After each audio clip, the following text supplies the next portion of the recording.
今日も東武鉄道をご利用いただきましてありがとうございます。この電車は急行森林公園行きです。富士見の川越の順に停まります。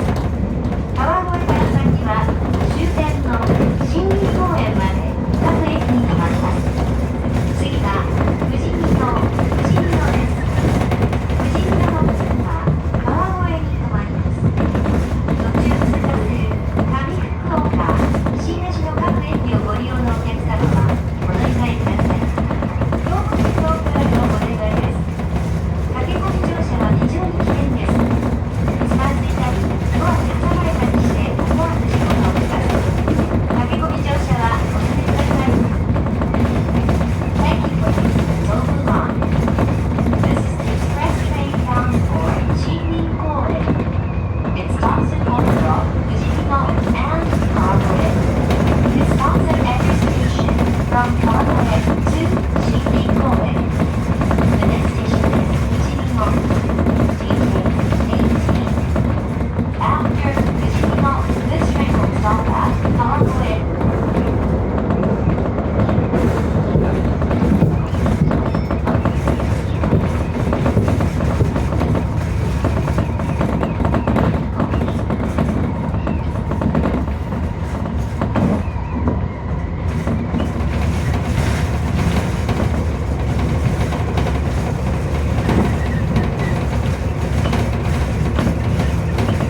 をご利用のお客様はお乗り換えください。